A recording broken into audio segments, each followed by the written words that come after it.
Most welcome to all of you.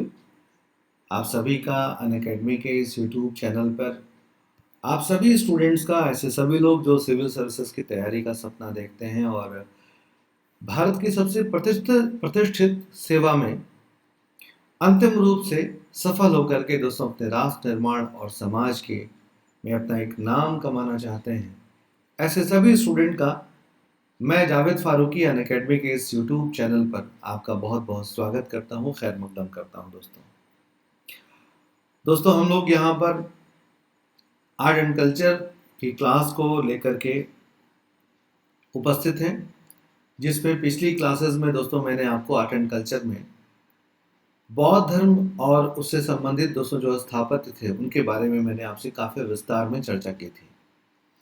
एक बार मैं दोस्तों फिर से आपको बता दूं कि 8 क्लासेस की एक सीरीज आर्ट एंड कल्चर की हम लोग कर रहे हैं, जिसमें 2 क्लासेस हो चुकी है, इसकी तीसरी क्लास है दोस्तों। तो आप सभी बच्चों का बहुत बहुत स्वागत है हमारे इस यूट्यूब चैनल पर।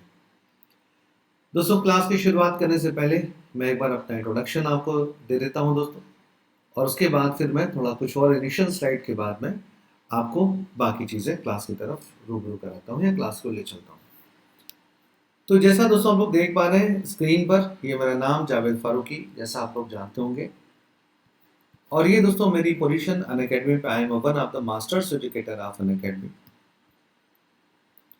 ये दोस्तों मेरा experience, I have 10 years of teaching experience with renowned institute and 200 plus selections, and I'm expert of history optional, history for general studies, social issues, social justice and current affairs। दोस्तों ये मेरा referral code है IGF live, जिस पे मुझे 10%, जिस पर आप अपने 10% का दोस्तों डिस्काउंट प्राप्त कर सकते हैं इस रेफरल कोड के माध्यम से। ओके, ये रहा दोस्तों मेरा कुछ इनिशियल स्लाइड्स, ये रहा दोस्तों मेरा खैर प्रोफाइल जो आपसे मैंने शेयर किया। अब इसके बाद में कुछ शुरुआती दोस्तों अनअकैडमी के बारे में आपको कुछ चीज़ें बता देता हूँ। दोस्तों अनअकैडमी अल्ट्रा कॉम्बैट सीरीज दोस्तों आपके लिए लेकर के आया है। जैसा आपको पता है दोस्तों कि हमारा ये सबसे फेवरेट और सबसे दोस्तों शानदार ग्रैंड प्रोग्राम होता है कॉम्बैट सीरीज। तो अनअकैडमी दोस्तों आपके लिए अल्ट्रा कॉम्बैट सीरीज लेकर के आया है 22 अक्टूबर को दिन में 11 बजे सैटरडे को। इसमें दिस फेस्टिव सीजन की boost to your I stream, जिसमें आप दोस्तों अनअकैडमी पर मैकबुक, आईपैड, मोबाइल और दोस्तों स्मार्ट वॉच और हेडफोन्स आप अपने दोस्तों अपने रैंक के अनुसार आप जीत सकते हैं। आपको जीतने के सारे ये चांसेस हैं। अमेजॉन गिफ्ट वाउचर्स, इसके अलावा दोस्तों, और इसके अलावा स्कॉलरशिप भी आप बहुत सारे प्राप्त कर सकते हैं। तो आप अभी इसे एनरोल कीजिए दोस्तों। इसके अलावा ultimate batch for UPC CC 2023 bilingual, दोस्तों अनअकैडमी समय समय पर आपकी तैयारी के लिए बहुत सारे बैचेस लेकर के आते हैं। तो अनअकैडमी की ओर से दोस्तों एक अल्टीमेट बैच है जो यूपीसीसीसी 2023 को दोस्तों ध्यान में रख करके बनाया गया है। ये बैच दोस्तों 20 अक्टूबर से शुरू हो रहा है। बैचेस के बारे में मोर इन्फॉर्मेशन के लिए आप इस दिए गए कॉन्टैक्ट नंबर पे बात कर सकते हैं। दोस्तों जैसा आप देख सकते हैं कि लास्ट ईयर 2020 में जहां हमारे प्लेटफॉर्म के टोटल 170 प्लस लर्नर्स ने दोस्तों UPSC civil services final selection में फाइनल लिस्ट अपनी जगह बनाई थी, तो वहीं इस बार 2021 में टोटल 197 प्लस लर्नर्स ने दोस्तों अंतिम रूप से सफलता अर्जित की है। ये हमारे लिए बहुत बड़ी खुशी की बात है। अनअकैडमी दोस्तों don't let CSAT block your selection for UPSC. दोस्तों अनअकैडमी आपके लिए स्पेशली दोस्तों सीसैट प्लान लेकर के आया है, और ये conquer CSAT with top educators covers reading comprehension, aptitude, reasoning and data interpretation aligned with the recent syllabus change, 20 practice test, batch start in November. ये दोस्तों आपको बहुत ही सस्ती फीस पर, केवल 9,000 रुपये की फीस पर आपको ये कोर्स अवेलेबल है। आप इसे ज्वाइन कर सकते हैं दोस्तों। ये मेरा, और ये दोस्तों और भी आपको अगर और भी इंफॉर्मेशन चाहिए तो आप इस दिए गए कॉन्टैक्ट नंबर के थ्रू बात कर सकते हैं। A special surprise for UPSC CSC Prelims 2023 aspirant, दोस्तों जो बच्चे 2023 का एग्जाम देना चाहते हैं उन बच्चों के लिए एक स्पेशल सरप्राइज है। We are launching a 9 month plus GS subscription for you, यानी कि दोस्तों 9th मंथ का आपका जो है वो 9 मंथ का जीएस प्लस सब्सक्रिप्शन आपको दिया जा रहा है। तो आप लोग इसे ज़रूर ज्वाइन कीजिए। स्ट्रक्चर्ड बैचेस एंड कोर्सेज होंगे दोस्तों, मेंस टेस्ट सीरीज होगा, in app and web notes available होगा and ultimate access to live and recorded classes होंगी। इसके अलावा win rewards from a pool of ₹40 crore. ये दोस्तों ये आपके लिए बहुत अच्छी बात है कि win rewards from a pool of ₹40 crore. Achieve your IAS IPS dream with Unacademy civil services championship. इसके लिए दोस्तों 50 एमसीक्यू 60 मिनट में आपको करने होंगे। ये दोस्तों जो आपका ट्रायल होगा, ये जो कोर्स होगा, ये 13 नवंबर को दिन में 11 बजे होगा, तो आप लोग इसे ज्वाइन कर सकते हैं दोस्तों। चलिए, इसके अलावा दोस्तों जैसा आपको पता है कि ऑप्शनल कॉर्निवॉल, आप विदाउट ऑप्शनल के दोस्तों अपने सिलेक्शन के बारे में सोच भी नहीं सकते। इसके लिए अनअकैडमी आपके लिए समय समय पर ऑप्शनल दोस्तों इंडिया के टॉप एजुकेटर्स के माध्यम से टॉप ऑप्शनल सब्जेक्ट आपके लिए लेकर के आते हैं। तो इसमें दोस्तों आपके लिए समय समय पर बहुत सारे ऑप्शन अभी चल रहे हैं। आप इस कॉन्टैक्ट नंबर के थ्रू जुड़ करके ऑप्शनल सब्जेक्ट की तैयारी कर सकते हैं दोस्तों। इसके अलावा अनअकैडमी दोस्तों आपके लिए ईपीएफओ भी लॉन्च किया है। ईपीएफओ के भी बैचेस लॉन्च किए हैं। ये दोस्तों अभी लाइव है और ये आप इस बैच को भी दोस्तों ज्वाइन करके आप अपनी ईपीएफओ में अपनी अंतिम रूप से सफलता अर्जित कर सकते हैं। 57 out of 79 question in the UPSC GS mains पर फ्रॉम आवर टेस्ट सीरीज। दोस्तों कितनी शानदार बात है कि टोटल 79 क्वेश्चन में से 57 क्वेश्चन हमारे टेस्ट सीरीज से दोस्तों डायरेक्टली या इनडायरेक्टली आए हैं। तो आप हमारे मेंस टेस्ट सीरीज को जरूर ज्वाइन करें और ज्वाइन करके दोस्तों लाभ अर्जित करें। Nothing can stop you from chasing your UPSC dreams. Get started with 0% EMI today. ये दोस्तों अगर आप अनअकैडमी पर वन टाइम आप पेमेंट नहीं करना चाहते तो आप 0% EMI के साथ 4369 पर मंथ के EMI के साथ दोस्तों आप लोन अप्लाई कर सकते हैं और आप इसको जीत सकते हैं दोस्तों। आप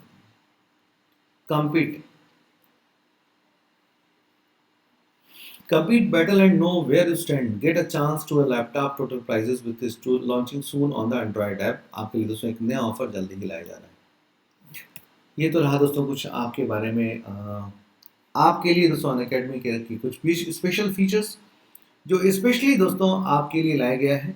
आप इन फीचर्स का लाभ लेकर के भारत के दूर दराज क्षेत्रों में बैठे हुए इंडिया के टॉप एजुकेटर्स टॉप कंटेंट के साथ आप अपनी तैयारी को दोस्तों एक मजबूती दीजिए और साथ ही साथ अंतिम रूप से अपनी सफलता को अर्जित करने में या सफलता को सुनिश्चित करने का लाभ लीजिए दोस्तों।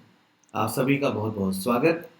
सभी बच्चे जो हमारे इस कोर्स को देख रहे हैं, जो बच्चे लाइव हैं या जो दोस्तों बच्चे रिकॉर्डिंग देख रहे हैं, उन सभी बच्चों का बहुत बहुत स्वागत है दोस्तों। कोर्स की शुरुआत में मैं आपको एक बार कोर्स के बारे में थोड़ा इंट्रोडक्शन दे दूं आपको 2 मिनट कि पिछली क्लासेस में दोस्तों हम लोगों ने स्थापत्य कला पढ़ना शुरू किया था। इस स्थापत्य कला में जैसा मैंने आपको बताया था, सॉरी ये मैं थोड़ा सा इधर लिखता हूँ, थोड़ा सा स्थापत्य कला के मेरे दोस्तों 2 तरीके से कैटेगराइज किया था आपको। एक दोस्तों मैंने बताया था लौकिक कला और दूसरी होती है दोस्तों धार्मिक कला।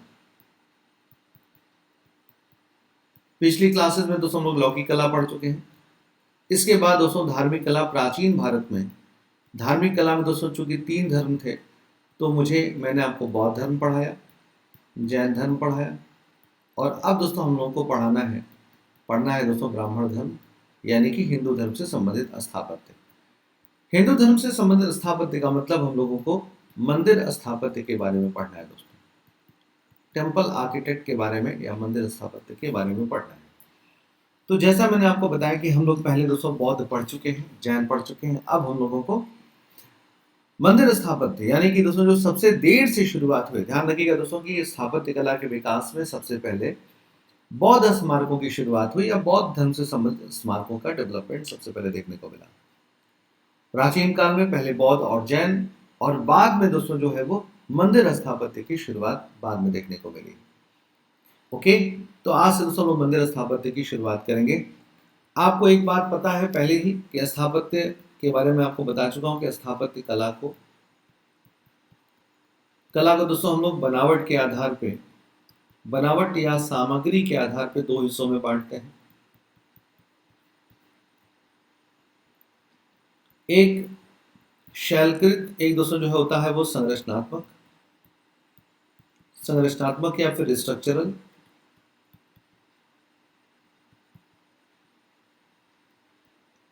संरचनात्मक या फिर स्ट्रक्चरल, और या दोस्तों उसको इमारती भी बोलते हैं। और दूसरा होता है दोस्तों शैलकृत। शैलकृत दोस्तों संरचनात्मक, स्ट्रक्चरल या इमारती में ये दो प्रकार से दोस्तों बनावट के आधार पे होते हैं और फिर दोस्तों विषय वस्तु के आधार पे होते हैं। तो विषय वस्तु के आधार पर जो बंटवारा करते हैं वो लौकिक होता है या धार्मिक होता है। तो अब हम लोग दोस्तों धार्मिक स्थापत्य में ब्राह्मण मंदिर स्थापत्य को पढ़ेंगे। अब वो मंदिर स्थापत्य दोस्तों या तो संरचनात्मक प्रकार के हो सकते हैं या फिर शैलकृत प्रकार के हो सकते हैं। ओके, चलिए शुरू करते हैं। दोस्तों मंदिर स्थापत्य को पढ़ने के लिए पहले हमें ये समझना पड़ेगा कि मंदिर स्थापत्य का दोस्तों विकास कब से हुआ। मंदिर स्थापत्य का विकास कब से हुआ दोस्तों? तो मंदिर स्थापत्य के विकास के क्रम की अगर बात करें तो सबसे पहले दोस्तों मंदिर स्थापत्य के जो बीज पढ़ने को देखने को मिलते हैं वो मौर्योत्तर काल में दोस्तों मंदिर स्थापत्य की शुरुआती बीज देखने को मिलता है। मौर्योत्तर काल के बाद पुनः दोस्तों गुप्त काल, और गुप्त काल के बाद दोस्तों पुनः फिर गुप्तोत्तर एवं पूर्व मध्य काल में मंदिर विकास का दोस्तों चरम देखने को मिलता है, अपेक्स देखने को मिलता है। तो प्राचीन काल में दोस्तों मंदिरों का जो विकास हुआ वो मौर्योत्तर काल से शुरू हुआ, गुप्त काल और गुप्तोत्तर काल तक होते हुए देखने को मिलता है। तो सबसे पहले दोस्तों हम लोग मौर्योत्तर काल में मंदिरों के विकास को समझेंगे। ये दोस्तों मंदिर विकास का सबसे इनिशियल स्टेज है, सबसे प्रारंभिक अवस्था है दोस्तों मंदिर स्थापत्य की, सबसे प्रारंभिक अवस्था है। आइए समझते हैं क्या है दोस्तों प्रारंभिक अवस्था। दोस्तों मौर्योत्तर काल में सबसे पहले जब मूर्ति पूजा की शुरुआत हुई तो इन मूर्तियों को शुद्ध रखने के लिए, मूर्तियों की दोस्तों जो है उनकी प्योरिटी को बनाए रखने के लिए या उनकी किसी प्रकार से दोस्तों कोई अपमान न हो, इसको बनाए रखने के लिए सबसे पहले जो सबसे प्रारंभिक प्रकार के जो मंदिर बनाए गए वो दोस्तों एक गोल चबूतरा बना करके उस पर मूर्ति स्थापित की जाती थी और उसके चारों ओर एक लकड़ी की फेंसिंग कर दी जाती थी, एक बाड़ा बना दिया जाता था। ये मंदिर का दोस्तों सबसे आदि रूप है, ये सबसे आदि रूप है दोस्तों। इस मंदिर को चौरण कहते थे, चौरण या यान कहते थे दोस्तों। ये मंदिर स्थापत्य के सबसे प्रारंभिक रूप है जिन्हें चौरण या यान कहते थे। जब एक चबूतरे पर मूर्ति स्थापित करके उसके चारों तरफ एक लकड़ी की फेंसिंग कर देते थे, ये चौरण या यान। मौर्योत्तर काल में दोस्तों इसी प्रकार की मूर्तियां देखने को मिलती हैं या इसी प्रकार के मंदिर देखने को मिलते हैं। यानी कि अभी दोस्तों मंदिर स्थापत्य अपने सबसे शुरुआती या शैशवावस्था में है, सबसे कमजोर अवस्था में।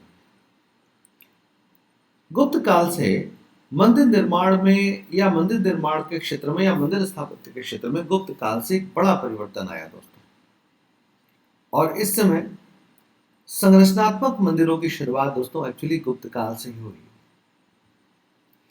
दोस्तों गुप्त काल का समय लगभग 350 वर्षों का है, 300 बीसी से लेकर के 300 वर्षों का है, लगभग 600 एडी तक माना जाता है लगभग। इन 300 वर्षों में गुप्त काल में मंदिर निर्माण के कई चरण, कम से कम दोस्तों 4 चरण देखने को मिलते हैं। यानी कि गुप्त काल में जो टेम्पल आर्किटेक्ट का जो डेवलपमेंट हुआ वो कई स्टेजेस में, थोड़ा थोड़ा करके दोस्तों कई स्टेज में हुआ है। ओके, आइए समझते हैं दोस्तों क्या है।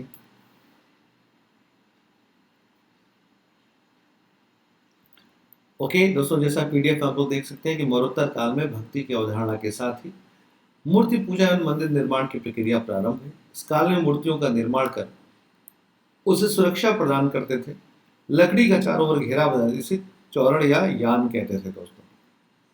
यह मंदिर निर्माण की सबसे प्रारंभिक अवस्था है।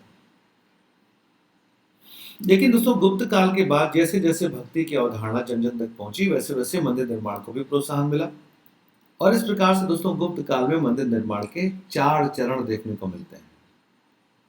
दोस्तों पहले चरण में आप इन मंदिरों को देख करके आप पहचान लेंगे कि पहले प्रकार के मंदिर कौन से हैं और दूसरे प्रकार के मंदिर कौन से हैं, या तीसरे प्रकार के कौन से हैं, या चौथे प्रकार के मंदिर कौन से हैं, और पहले प्रकार से मंदिरों से दूसरे प्रकार के मंदिरों में किस प्रकार का परिवर्तन हो गया, किस प्रकार के चेंजेस आ गए, या द्वितीय चरण के मंदिरों से तीसरे चरण के मंदिरों में किस प्रकार का चेंजेस आ गया, तीसरे से चौथे चरण में किस प्रकार का परिवर्तन हो गया। जैसे भारत में निर्मित प्रथम संरचनात्मक मंदिर सांची का मंदिर था। गुप्त काल में मंदिर निर्माण के विभिन्न चरण देखे जाते हैं दोस्तों, आइए देख सकते हैं। तो दोस्तों जो प्रथम चरण के जो मंदिर हैं, ये देखिए, ये गुप्त काल के दोस्तों प्रथम चरण के मंदिर हैं। इस चरण के मंदिर स्थापत्य में छोटे गर्भगृह, छोटे मंडपों के मंदिरों का निर्माण किया गया, जिसकी छत बिल्कुल सपाट। इसमें इसका महत्वपूर्ण उदाहरण सांची का मंदिर है, विष्णु मंदिर है दोस्तों। ये विष्णु मंदिर था, ये सांची का मंदिर है, जिसका एग्जाम्पल दोस्तों आपके सामने है, आप इमेज में देख सकते हैं। ये दोस्तों गुप्त काल के सबसे शुरुआती मंदिर है। मैं आपको इसका प्लान यहाँ से दिखा सकता हूँ। ये देखिए दोस्तों, ये मंदिर का गर्भगृह है जो चौकोर है लगभग, जो इस पोर्शन में आप देख सकते हैं इमेज के पीछे। इसके आगे दोस्तों एक मंडप है। इस मंडप में दोस्तों आप 4 पिलर देख सकते हैं। छोटा सा दोस्तों मंडप है, इस मंदिर के आगे एक स्थान खाली जगह है, पिलर्स जैसा दोस्तों एक वरामदा टाइप का है। और इस मंदिर को हल्के से दोस्तों चबूतरे पर बनाया गया है। आप देख सकते हैं कि इसे हल्के से चबूतरे पर बनाया गया है। ओके, इसकी छतें दोस्तों सपाट है, यानी कि सीधी छत है। ये दोस्तों संरचनात्मक प्रकार के, इमारती प्रकार के मंदिर हैं। जब मटेरियल को कहीं और से ला करके इस मंदिर को बनाया, ये विष्णु मंदिर है दोस्तों। ये प्रथम चरण के मंदिर है। इसकी एक दूसरी इमेज आप इधर से देख सकते हैं कि छत, ये दोस्तों गर्भगृह है, छत सपाट है, ये आगे मंडप है, हल्की सी ऊंचाई पे बनाया गया है, और इसमें ये प्रथम चरण के मंदिर है, सांची का मंदिर। दोस्तों इसके बाद मंदिरों का जो डेवलपमेंट है वो उसको हम दूसरे चरण में जाकर के देखते हैं, सेकेंड चरण में। इस चरण के मंदिर स्थापत्य में कुछ बड़े संरचनात्मक परिवर्तन देखे गए दोस्तों। क्या दोस्तों, आप देखिए, जो बड़ा बड़ा जो चेंज देखने को मिला वो ये था कि अब ऊंचे चबूतरे पर मंदिरों का निर्माण होने लगा है ना। अब ऊंचे प्लेटफॉर्म पे दोस्तों मंदिरों का निर्माण होने लगा, जहाँ पे थोड़े बड़े गर्भगृह हैं परंतु छतें अभी भी सपाट है ना। और एक और इम्पोर्टेंट बात है दोस्तों कि दूसरे चरण के मंदिरों में मंडप दोस्तों गायब है। मंडप गायब है, आप इसको नोट कर सकते हैं कि मंडप दोस्तों यहाँ से गायब है। एग्जाम्पल पे जैसे दोस्तों ये देखिए टिगवा मंदिर, ये देखिए दोस्तों, जैसे ये देखिए इसमें मंडप गायब है। ओके, पार्वती टेम्पल से मंडप गायब है। ये दोस्तों नचना कुठार मंदिर जो है वो, यहाँ से मंडप गायब है। ओके, तो ये दोस्तों कुछ खासियत है यहाँ पे। जैसे तिगवा मंदिर भी दोस्तों, ये आप इन्हें देख सकते हैं कि यहाँ भी दोस्तों ये ऊंचे चबूतरे पर बनाए गए हैं। ओके, और इस प्रकार से ये चीज़ें दोस्तों यहाँ से आप समझ सकते हैं कि दूसरे चरण के मंदिर। चलिए दोस्तों, दूसरे चरण के ये देखिए ऊंचे चबूतरे पर बना हुआ है, आप इसे देख सकते हैं। अच्छा, अब दोस्तों दूसरे चरण के मंदिरों के बाद मंदिर निर्माण के डेवलपमेंट में तीसरा चरण आता है गुप्त काल में। दोस्तों इस गुप्त काल के तीसरे चरण के मंदिरों में कुछ बड़े परिवर्तन देखने को मिले। दोस्तों पहला जो परिवर्तन देखने को मिला कि अब इन मंदिरों में पहली बार तो दोस्तों सामग्री के स्तर पर परिवर्तन देखने को मिला। सामग्री का मतलब दोस्तों पहले पत्थर से ही मंदिर बनते थे, लेकिन अब ईंटों से भी मंदिर बनने लगे, ईंटों से भी मंदिर बनने लगे। दूसरा दोस्तों जो परिवर्तन देखने को मिलता है कि वो मंडप दोस्तों वापस आ गए, मंडप वापस आ गए, और एक प्रकार से दोस्तों अब शिखर भी बनने लगा है मंदिरों में, शिखर भी बनने लगा। और तीसरा दोस्तों जो देखने को मिलेगा कि अब यहाँ पर पंचायतन शैली के मंदिर भी बनने लगे। पंचायतन शैली का मतलब होता है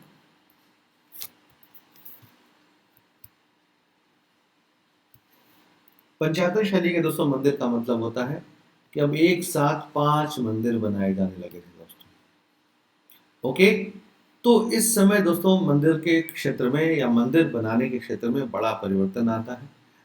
और जैसे दोस्तों देखिए कि अब मंदिरों में गर्भगृह के ऊपर शिखर बनाने की परंपरा चल पड़ी। मंदिरों की दीवारों पर देवी देवताओं की मूर्तियां अलंकृत की जाने लगी। साथ ही मंदिर की निर्माण की सामग्री में अब पत्थरों के अलावा ईंटों का भी उपयोग किया जाने लगा है। इस समय मंदिरों के निर्माण में प्रमुख दोस्तों जो मंदिर हैं वो मैं आपको दिखाता हूँ। जैसे दोस्तों एक सबसे महत्वपूर्ण मंदिर है कानपुर का भितरगांव मंदिर। आप देख सकते हैं दोस्तों ये मंदिर ईंटों से बनाया हुआ मंदिर है और इसमें इसमें दोस्तों दीवार भी है। ओके, और ये दोस्तों हम देख सकते हैं यहाँ पर हल्का सा मंडप भी है और इसमें सबसे इंपॉर्टेंट बात दोस्तों इसमें शिखर बनाए जाने लगा है। तो अभी ईंटों पे बनाया जाना वाला मंदिर दोस्तों यहाँ पर देखने को मिलता है। चलिए, इसके अलावा इस समय दोस्तों जो सबसे शानदार मंदिर का जो एग्जाम्पल है दोस्तों गुप्त काल में, वो है दोस्तों ये देवगढ़ का दशावतार मंदिर।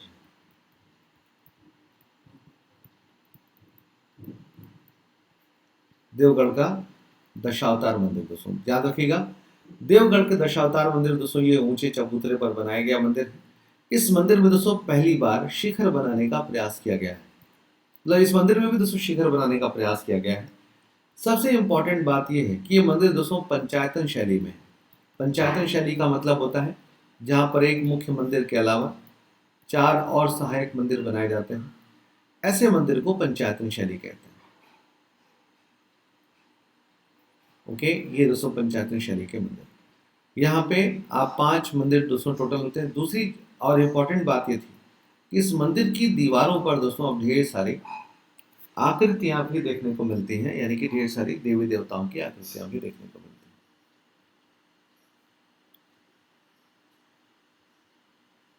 अच्छा, ये रहा दोस्तों तीसरे चरण का मंदिर। एक और दोस्तों महत्वपूर्ण मंदिर है लक्ष्मणपुर का सिरपुर का दोस्तों लक्ष्मण मंदिर, सॉरी सिरपुर का लक्ष्मण मंदिर, वो भी दोस्तों इसी समय का मंदिर है। तीसरे चरण का दोस्तों मंदिर है। इस मंदिर में भी आपको एक चीज देखने को मिलेगी कि यहाँ पे भी दोस्तों ये ईंटों से बनाया हुआ मंदिर है। इसमें इमेज फिलहाल नहीं है लेकिन आप उसे समझ सकते हैं। अगला दोस्तों जो महत्व ये है दोस्तों, ये देखिए इमेज है, ये सिरपुर का लक्ष्मण मंदिर, ये ईंटों से बनाया हुआ मंदिर है जिसमें देखिए दोस्तों धीरे धीरे करके गए। इसका मंडप दोस्तों जो है टूट गया है। ओके, मंडप क्षतिग्रस्त हो गया है, लेकिन ये सिरपुर का लक्ष्मण मंदिर। दोस्तों गुप्त काल के चौथे चरण में मनियार मठ इसका एक सबसे महत्वपूर्ण एग्जाम्पल है। दोस्तों होता क्या था कि इस चरण के मंदिरों में गर्भगृह की दीवारों से प्रक्षेपण निकालने की परंपरा की शुरुआत हुई। अब गर्भगृह की दीवारों से दोस्तों प्रक्षेपण निकाला जाता है इस चरण के मंदिरों में। और आप ये देख सकते हैं दोस्तों कि जो गर्भगृह है एक तरीके से इसकी दीवार से आप दोस्तों क्या किया जाता है, प्रक्षेपण निकाला जाता है। यानी कि दोस्तों ये गर्भगृह की दीवार है, इस दीवार से ऐसे दोस्तों वो किया गया है, ऐसे दोस्तों क्या किया, एक दीवार एक और करके ऐसे दोस्तों एक और दीवार निकाल करके और एक फिर दोस्तों मुख्य गर्भगृह की दीवार से इसे ला करके मिला दिया जाता है। ये दोस्तों मनियार मठ है और इसमें पहली बार प्रक्षेपण निकालने का ट्रेंड देखने को मिलता है। इस प्रकार से दोस्तों मंदिरों में ये परिवर्तन इस समय देखने को मिलता है। इस प्रकार दोस्तों गुप्त काल तक मंदिरों का आपने ठीक ठाक एक डेवलपमेंट हुआ और 4 चरणों में दोस्तों लोग गुप्त काल के मंदिरों के विकास को देख सकते हैं। दोस्तों गुप्त काल के बाद भारत में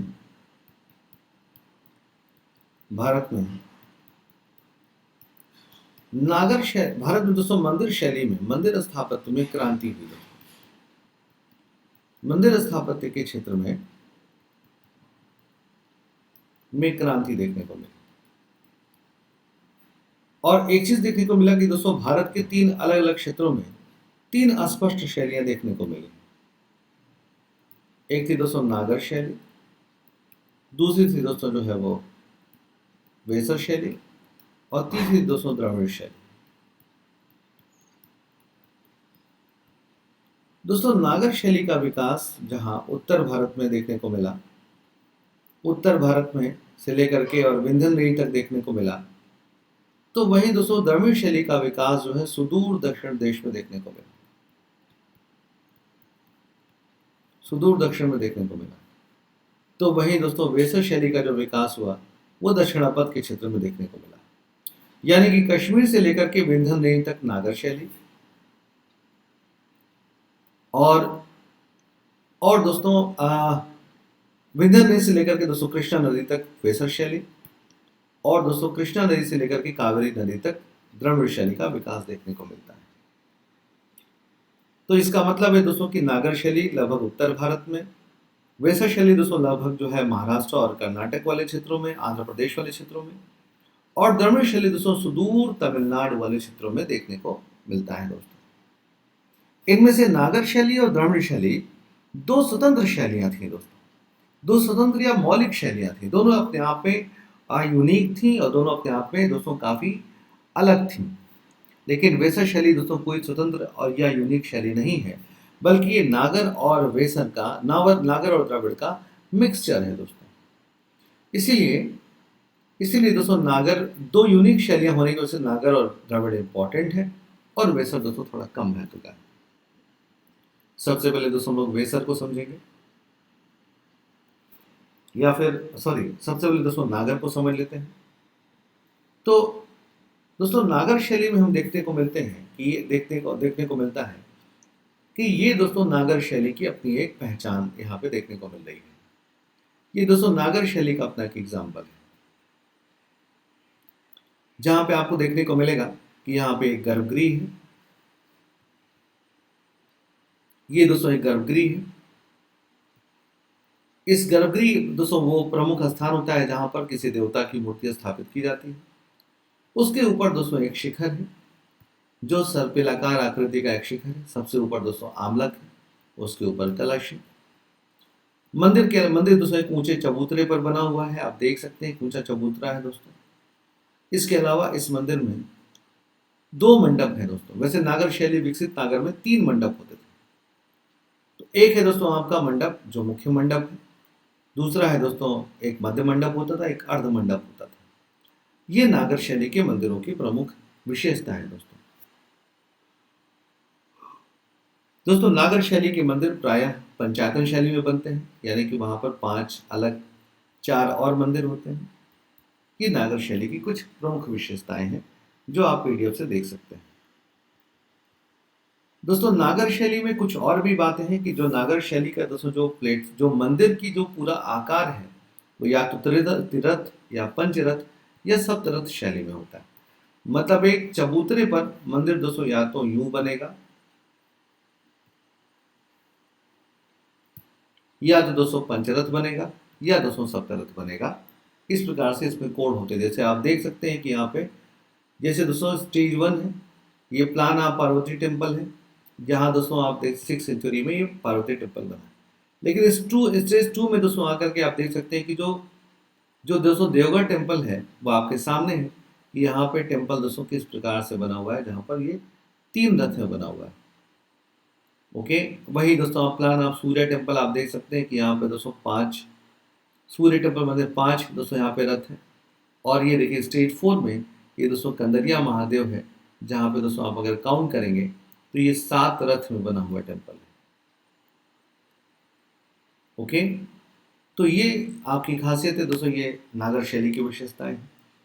इसके अलावा दोस्तों नागर शैली में एक और विशेषता होती है सांधारा स्टाइल की दोस्तों। सांधारा स्टाइल का मतलब ये होता है कि दोस्तों वो मंदिर जहाँ पे दोस्तों नागर शैली की वो मंदिर जहाँ पर अंतराल पाया जाता है, जहाँ पे प्रदक्षिणा पथ पाया जाता है ना, जहाँ दोस्तों ऐसे प्रदक्षिणा पथ होते हैं मूर्ति का चारों तरफ चक्कर लगाने के लिए, इसे सांधारा स्टाइल दोस्तों कहते हैं। तो सांधारा स्टाइल भी एक प्रकार से नागर शैली की ही विशेषता है दोस्तों। नागर शैली को पुनः 3 उप शैलियों में बांटा गया है। 3 उप शैलियों में दोस्तों बांटा गया है, जो अपनी थोड़ी फीचर से दोस्तों अलग है तो नागर ही, लेकिन तीनों थोड़ा अपने आप में डिफरेंट है दोस्तों। जैसे बुंदेलखंड शैली, जैसे उड़ीसा शैली, और जैसे दोस्तों सोलंकी शैली या राजस्थान की शैली। दोस्तों बुंदेलखंड शैली में करीब करीब 25 से अधिक मंदिर राजपूत काल में राजपूत चालुक्य चंदेल शासकों के द्वारा बनवाए गए। इस मंदिर का सबसे महत्वपूर्ण एग्जाम्पल है दोस्तों, आपका सबसे महत्वपूर्ण एग्जाम्पल है कंदरिया महादेव मंदिर। बुंदेलखंड शैली का दोस्तों सबसे शानदार मंदिर है कंदरिया महादेव मंदिर, जो नागर शैली का सबसे शानदार उदाहरण माना जाता है। इसके बाद दोस्तों उड़ीसा शैली के मंदिरों में एक चीज देखने को मिलती है कि जो प्रमुख मंदिर है दोस्तों उड़ीसा शैली के मंदिर, वो तीन बड़े मंदिर यहाँ के फेमस हैं। एक है दोस्तों पुरी का जगन्नाथ मंदिर, पुरी का जगन्नाथ। एक और है दोस्तों आपका पुरी के जगन्नाथ के अलावा एक दोस्तों लिंगराज, भुवनेश्वर का लिंगराज मंदिर, भुवनेश्वर का लिंगराज मंदिर। और एक और है दोस्तों कोणार्क का सूर्य मंदिर, कोणार्क का सूर्य मंदिर। दोस्तों इन मंदिरों की विशेषताओं को आप देख सकते हैं कि ये है दोस्तों भुवनेश्वर का लिंगराज मंदिर। और मैं दोस्तों आपको कुछ और लिंगराज मंदिर दोस्तों आपको दिखा, ये देखिए ये लिंगराज मंदिर है दोस्तों भुवनेश्वर का। इसके अलावा पुरी की जगन्नाथ मंदिर की बात दोस्तों यहाँ पर हो रही है। आप देख सकते हैं कि पुरी का जगन्नाथ मंदिर है, जहाँ के दोस्तों शिखर में थोड़ा सा अंतर होता है उड़ीसा में, कि यहाँ पे दोस्तों थोड़ा सा पीढ़ा देउल या रेखा देउल या खाखरा देउल प्रकार के शिखर बनाए जाते हैं, जो उड़ीसा के मंदिरों की अपनी विशेषता है दोस्तों। और इनमें सबसे महत्वपूर्ण है दोस्तों कोणार्क का सूर्य मंदिर, जो यूनेस्को में 1984 में दोस्तों यूनेस्को की विश्व विरासत सूची में शामिल किया गया है। ये दोस्तों कोणार्क का सूर्य मंदिर है। इसका दोस्तों पूरा का पूरा गर्भगृह इस प्रकार से डिजाइन किया गया है कि वो एक रथ की आकृति का लगता है। ओके, इस प्रकार से और इस तरह से दोस्तों उड़ीसा के मंदिरों को ये बांटा गया है। दोस्तों नागरा शैली के जो तीसरी प्रमुख मंदिर है वो है दोस्तों सोलंकी शैली। सोलंकी शैली में दोस्तों सफेद संगमरमर का इस्तेमाल होता है। आबू पर्वत पर इसका सबसे महत्वपूर्ण मंदिर है दोस्तों दिलवाड़ा मंदिर, जो सोलंकी शासकों के मंदिरों के मंत्री के द्वारा दोस्तों विमल शाह के द्वारा बनवाया गया है। इस मंदिर को दोस्तों सफेद संगमरमर से बनाया गया है, जो आप देख सकते हैं कितनी सुंदर आकृतियां की गई हैं। इसी मंदिर का एक और एग्जाम्पल है मोढेरा का सूर्य मंदिर, जो गुजरात के अहमदाबाद के पास में है, जो दोस्तों पंचरथ शैली में बना गया है। और इसकी जो यूनिकनेस है वो ये है दोस्तों यहाँ का पॉन्ड, यहाँ का पॉन्ड जो यहाँ पर एक तालाब बनाया गया है, ये इसे नागर शैली के में दोस्तों इसे सबसे अलग बनाता है। इसके अलावा दोस्तों यूपीएससी 2022 में इसी शैली के एक मंदिर दोस्तों सोमनाथ मंदिर के बारे में पूछा गया था, जो देश के 12 ज्योतिर्लिंगों में से एक है। और ये है दोस्तों सोमनाथ मंदिर, जो आधुनिक भारत में सो कई बार डिस्ट्रॉय किए गए, जिसे बाद में दोस्तों आधुनिक भारत में देश के प्रधानमंत्री के द्वारा दोस्तों इसे राष्ट्र को समर्पित किया गया है। ओके, तो ये रहा दोस्तों आपकी आज की क्लास। आज की क्लास इतनी ही करते हैं। नेक्स्ट क्लास में दोस्तों हम लोग ग्रामीण और नागर शैली के मंदिरों के बारे में पढ़ेंगे, और उसके बाद फिर हम लोग मूर्तिकला, चित्रकला, संगीत, नृत्य के बारे में भी बातें करेंगे दोस्तों। तब तक के लिए अलविदा, मिलते हैं दोस्तों जल्दी ही नेक्स्ट क्लास में। Thank you so much, all the best, take care and bye.